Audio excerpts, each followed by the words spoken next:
Item 5, Communications Unit Training and Recognition Program Update. Susan. All right, hello committee. I'm actually very excited about this presentation. Last time I was up here, the last SIEC meeting, we were very heavily focused on the program documents. Today I get to talk a little bit more about the achievements, where we've been, where we're going. First things first, of course, we no longer reference it as the COMLS Recognition and Training Program. It's the Communications Unit, so we are expanding. For this presentation, I'm going to speak a little bit to the trainings that we've done and that we're getting ready to do, and then also discuss the status of our recognition program and what we've updated on our website. So first off, in the beginning, back when the COMLS training was rolled out in 2009, there were 6 courses that were offered statewide. I've listed them up here, so if anybody wants a good snapshot, they have a place to go to. They can look at this presentation. 5 of the 6 courses that were offered in 2009 were offered because of the Phoenix Fire Department federal grant. There was one other class, the very last one that was offered in 2009, was part of the OEC federal rollout program. And you can see that during the course of 4 months, there was a fair amount of training, 2 in Maricopa County, but the rest were outside of Maricopa. More recently, as you guys are aware from the presentation I mentioned from last time, the PSIC office has become more involved in the COMLS trainings. We did work with ADM and with our NIMCU work group to create the Arizona All Hazards Communications Unit Training Coordination Procedure. So following that procedure, we've collaborated with ADM, and these are the 6 courses that are listed that we've had during the past year. So back almost a little over a year ago, October 17th through the 20th, here in Maricopa County, that was utilizing ADM training funds with Maricopa County. So Pete, thank you very much for supporting us in that effort. You can also see that there were 4 classes that are listed. The funding source is 2010 IECGP. Those took place in Mojave County, Pima County, Cochise, and Coconino County. And then kind of smack almost in the middle in February of this year, there was a course in Glendale. That was an EMI-sponsored course, which luckily, because of the bridges that we've been building with ADM, our office was made aware of that course. FEMA EMI saw fit to bring the course to us. Unfortunately, they forgot to loop in the SWIC. So luckily, ADM picked up that piece of the puzzle and contacted us immediately so that we could still be involved. In fact, I went out to that training to offer up materials to the students. Once we schedule a course, we do so with ADM, and then we send out an announcement. We send it out to our interested parties list. We also have a list that's available on our website that people who are interested in COMLS training courses can be notified. And then we post the announcement on our website. One thing that's important that I think we've pretty much ingrained in everyone during these last 6 courses is that students do have to register through IRMA. And then once they've registered, they're not officially enrolled until they provide our office 2 required forms. There's a prerequisite certification form. The prereqs for the COMLS class are ICS 100, 200, 700, 800. Those can be taken online, and ICS 300, which does have to be taken in a classroom setting. So if anybody has questions about the prerequisites, my information is at the end of this presentation. You can always contact me. You can also send an email to our general inbox, psic@azpsic.gov. Once our office has received the completed forms, then we change the student status in IRMA to enroll. So we've added that process prior to students showing up for the class if they aren't actually ready for it. All right, with the classes in 2009 and the classes that we've offered over the last year, we've kind of put together a breakdown of where our trained COMLS are. It's broken out by county. Now there are 181 Arizona students, so we've taken out the 5 people that were from out of state. And we've also taken into account that we have had some students that repeated the course. So the repetition is not included in here, and out-of-state is not included. On the left-hand side, you can see down at the bottom, Maricopa County is leading the pack with 76 trained individuals. I do have to say, though, that there have been 4 COMLS classes in Maricopa County. So I think that helps to explain why there is such a large number. Not to mention the fact that there are, I believe, a higher percentage of people in this county that need the training and are ready for it. Right after that, Make a note on that too. We've had a lot of, like the National Guard and some of our, some of the state participants jumped in on the Maricopa County. So that helped our numbers a little bit, but they actually have wider responsibility than just our county. That's true. Thank you. And that is something, too, that just because a student from a county is trained doesn't necessarily mean that they took that training in their county. Second to Maricopa County is Cochise County with 26. We have a tie for third for Pima County and Yuma County. Both have 20 individuals trained. And then Mojave County is behind that. You can see some of the areas, Gila County, Graham, Greenlee, La Paz, that need a little extra. In this case right now, what we can offer is assistance, letting them know where the courses are, especially when they're being offered in their areas. One of the challenges that we have is a county that doesn't have anyone trained does not necessarily have the numbers to warrant holding a class in that county. So we're doing our best to work with the emergency managers and at least provide the information to get those students who are ready to a class that's close to them. Okay, so that was training in the past. Coming up, we do have, because we've been able to spend funds so economically, I think that's a good word to use, we have remaining SIEC training funds that we used to put on 4 of the 6 courses that were listed. So the next training course has been scheduled. It is going to be in Yuma later on this month, October 22nd through the 25th. The announcement for this course is posted on our website. The IRMA number is included here, number 100-2202. And I have also left flyers for those of you in the audience. If you know anyone who needs this training, please send them to our website where I have training announcements that are also available on the table so you can take them with you. At this point, because we do have additional funds and we know that there is a need, we are welcoming feedback from any stakeholders and counties who have suggestions for where we should offer these future courses. I have listed some information that we want people to consider when it comes to scheduling and logistics. Currently, the course is still 4 days in length. At the federal level, they are moving to reduce it back to 3 days. We know that that is coming. We just do not know when. So for the time being, the course lasts 4 days. We do try to stay away from holiday weeks, and we found that Monday through Thursday seems to work the best because some people do take Fridays off. As far as location, we do require a training facility in order to facilitate the breakout sessions of the groups. It should accommodate 30 to 50 people. If possible, it should have a projector and computer access. We do have ways around that. We've actually had courses in some areas that didn't have the technology. I'm happy to bring that to any course that we offer. Reminder for attendance, the course generally requires a minimum of 15 students. That's an ATEM requirement. I can tell you I haven't met that requirement every single time. It shames me a little bit. I don't want to see that continue in the future.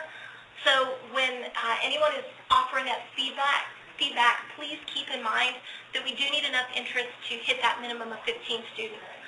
The cap is 30 students. I have yet to hit that cap.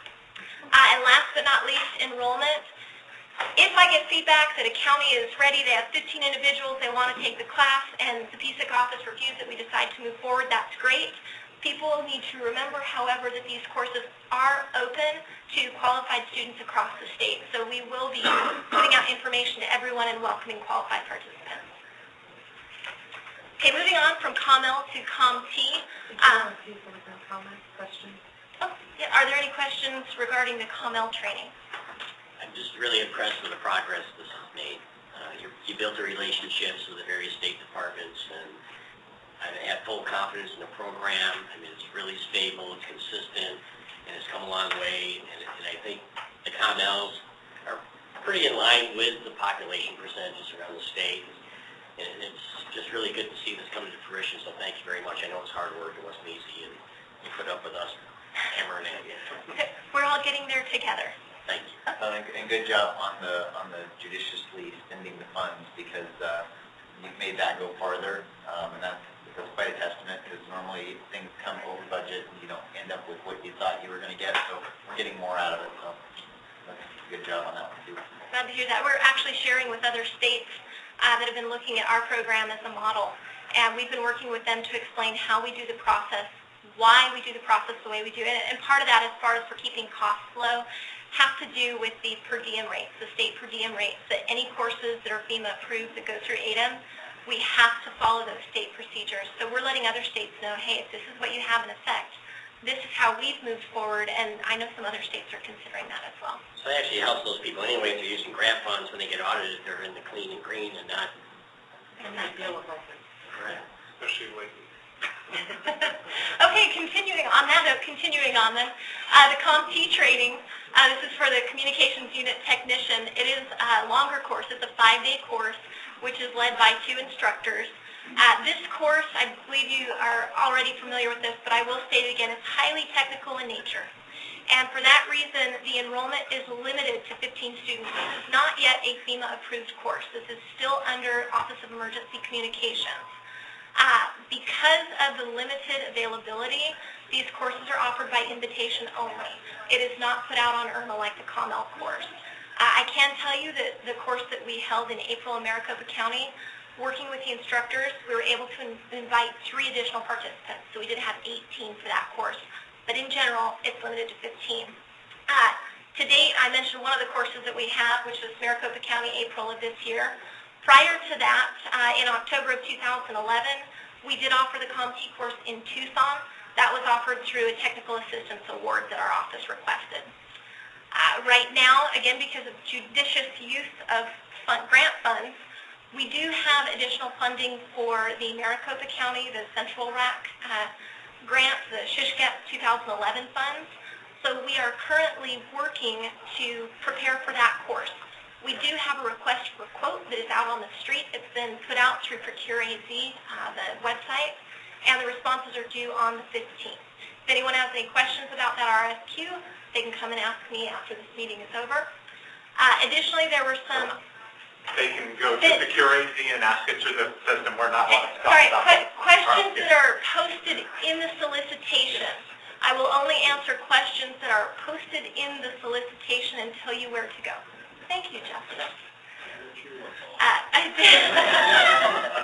like this meeting. Additionally, there were some fallout funds, some other IECGP fallout funds that we will be using to offer the COMT course in Yuma. That will be sometime next year. So, are there any questions about the COMT training? Okay, COMLS Field Day.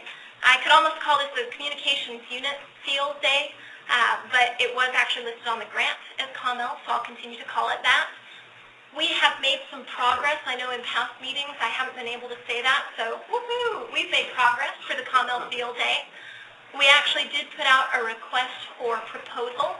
I do not believe that that has been awarded yet, so if you have any questions, you'll have to come ask Justin. I'm just going to point to you on that. The goal, what we're trying to do is develop a schedule and a curriculum that offers hands-on training to both COMLS and COMTs, the individuals who have completed those courses here in Arizona, in order to develop their skills. So I know some people have heard of something called a COMLEX, a Communications Unit Leader exercise. This concept is similar to that, but it is not the same. It is a hands-on training field day. It is not an HSIEC compliant, full-day, master scenario events list included exercise. It is slightly different. As you guys are aware, we originally targeted spring of 2012. In fact, I think winter of last year was also targeted for delivery.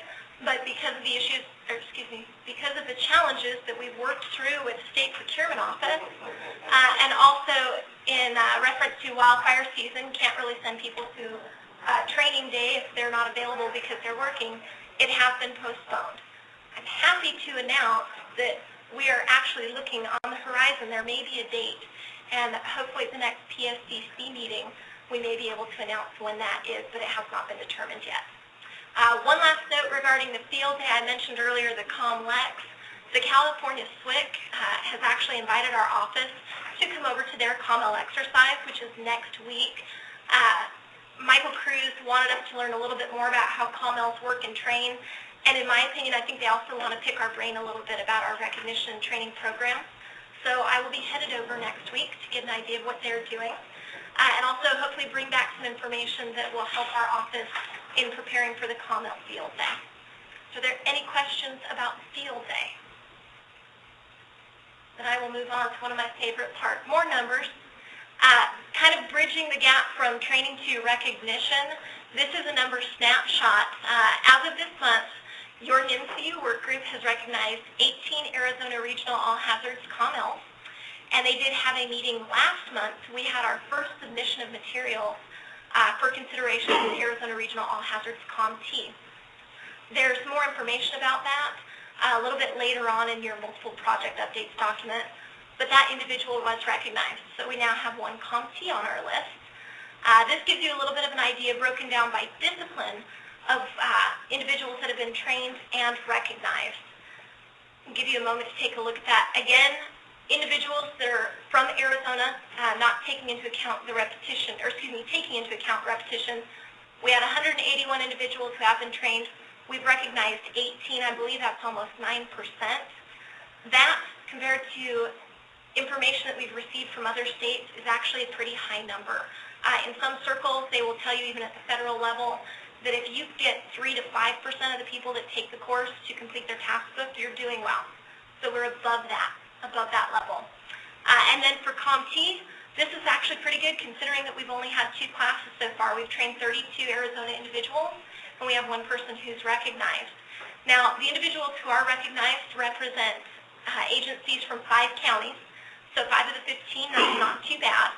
And they are listed on our website. We have our All Hazards Communications Unit resource list. And I have yet to do this, so this is the first time. This is what our resource list looks like. I think in meetings past, I've just put a piece of paper in front of the committee. But again, this is what we have that's posted online. I do apologize for the small text. It's broken down by county.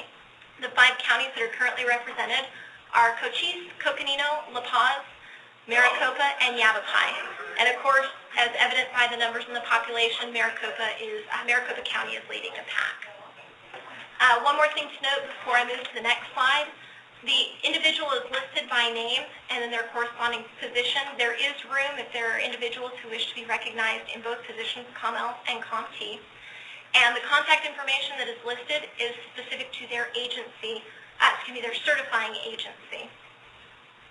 Any questions about the resource list? All right. As I mentioned earlier, our office, we've been working with people from other states, New York, Hawaii, Connecticut, Tennessee, there's all sorts of them, answering any questions that they have about our program.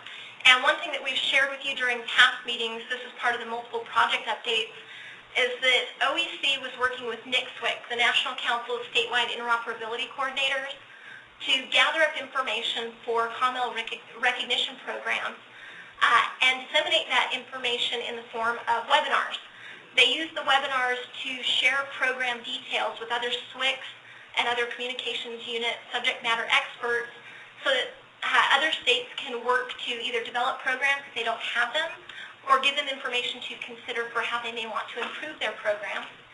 Arizona, we're one of the 3 that have been presented so far. Tennessee was the first back in June. Ours was the second on July 31st. And then Connecticut was the most recent. Last week they had their webinar.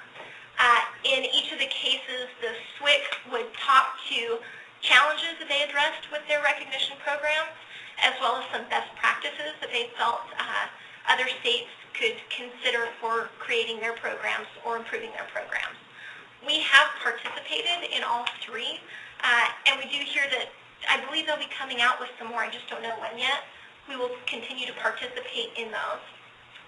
What I want to note here, though, is that the work of this committee and also the work of the NIMCU work group is being recognized at the national level. So that is a huge feather in our caps, that for all of the time that is being spent, and it's volunteer, I try to tell people from out of state, these are individuals who have committed their time.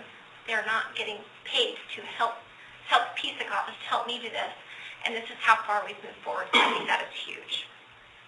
Those webinars, how similar or different? What are the key differences between Tennessee and Connecticut? You know what, I'll move to the next slide. That is a good question. Perfect segue. They were fairly similar. I'm just going to kind of work down through some of these program features, starting with the certification level. Right now, we're at the level of having a regional recognition. It's not a state level. I think you guys were inundated with those presentations about a year ago. The difference is that Connecticut, they do have theirs at a state level. They have actually worked with the typing. They consider theirs a type 3 recognition, and anything that's at smaller incidents, type 4, type 5, that would be done at the regional or local level. So they've kind of taken it to the next step. Tennessee has what they call a local level and a state level. Their local level is akin to what we have for our regional level. So part of that is kind of a naming convention. The certification term in Arizona is 3 years. It is the same in Connecticut. Tennessee has not specified theirs yet, but it looks like they're moving toward 3 years. That was pretty much a national level, something that OEC put out as being worthy of consideration, that 3 years was a good number. So hopefully when Tennessee puts it in writing, we will find out what their certification term is. The next 3 areas, the program features, are consistent across the board. There is substantial involvement from the SIEC, or the SIEC's office. The certification process itself is consistent with the national process, which is put out in the COMLS course. There are 3 things that have to be satisfied. 1, a student has to complete the prerequisites for the COMLS course. 2, they have to complete the All Hazards COMLS course. It cannot be an NWCG COMLS. It does have to be the FEMA L969 All Hazards COMLS course. And then the 3rd item is that they have to have their task book, they have to complete it and have it signed off by an agency certifying official. The next 3 I found were kind of interesting with Connecticut. They do have COMLS exercises. In the presentation that they did, they have them quarterly. That's what they were informing the other states. They require candidates to participate in one of those exercises before they can be recognized at that state level. So that's kind of a next step where I personally see our program going. When we have the resources that we can commit to having, for example, an MCU work group be involved with trainees and be able to vet every step of the process, then we will probably be at that state level. Additionally, Connecticut does have an interview. Their SIEC is one of the members on that panel for the interview. And their recertification, they require a new task book to be completed. Here in Arizona, we allow documentation. If someone wants to submit their IAP, their Incident Action Plan, or other information, they can do that, but we do not require a completely new task book to be signed off on. Okay, let me make sure I didn't miss anything. Next, the COMLS training program. Again, this is consistent among all 3. It's managed at the state level. There is cooperation between the state training officer, the STO, and the SIEC. In our case, the STO is over at ADEM, and clearly we've been coordinating with them. Additionally, the OEC Technical Assistance Awards have been leveraged for training. So a lot of the COMLS courses, I believe in Tennessee they were saying, were offered through technical assistance. Now because of dwindling budgets, they are looking at slowing the number of offerings that they put out. According to their webinar, Tennessee was putting out 1 class every 4 to 6 weeks. And they've said that in the future that will slow down dramatically. And then last, but certainly in my mind not least, our state of the 3 is the only one that has documented the certification process in a format that is available to others. Connecticut is in the process of doing that. They did mention, their SIEC mentioned that by the end of the month, hopefully they will have that document complete, and then it will be shared out through the NIC SIEC to the state SIECs. Tennessee said that they were working on it, but they did not give a deadline for when they would be finished. So does that help a little bit with the comparison? All right. Are there any questions about the information? On to my favorite, and I have to thank Justin for this because he is our website guru. And whenever I need something posted or updated, I can go straight to him and it's done, I kid you not, within 5 minutes. I don't know if you could find that level anywhere else. So after the PSCC approved the recommended revisions to the recognition procedure last month, we did update our website. I did put out a list so that we can kind of focus on a few of these. Up at the top, new. We did post the instructional video. This is OEC put out this video. The introduction to the communications unit, one of our very own, who happens to be here in this room, Dan Wills, superstar, yes, did this presentation. He did this presentation, and we felt that it did have a home on our website. Instead of us just pointing to OEC's tools website, that it did belong on ours. In addition, of course, we updated our policies and procedures and the associated forms, everything that we discussed at the last SIEC meeting. We have updated our resource list, which I showed you a few moments ago. And we also updated our FAQs that are related to the task books because, drum roll, the last item, we have our very own Arizona-specific COMLS task book. It is no different, in essence, from the federal version. The reason why we have created an Arizona-specific one is because it is fillable, does have fillable forms for all those wonderful people whose handwriting may not be so legible. So we put it out. Anyone has access to it. Someday, talk to me after a meeting. I'll tell you about the cases I've run across. That's why we're so adamant to put out tools that help people. Of course, after we did this, after we updated the website, we sent out an email to our COML and COMT candidates who completed the training, inviting them to explore the website, and I forwarded that email to the committee shortly after we sent it. So, without further ado, are there any other questions that you would like to ask or any additional discussion? Looks good. Thank you. Thank you very much.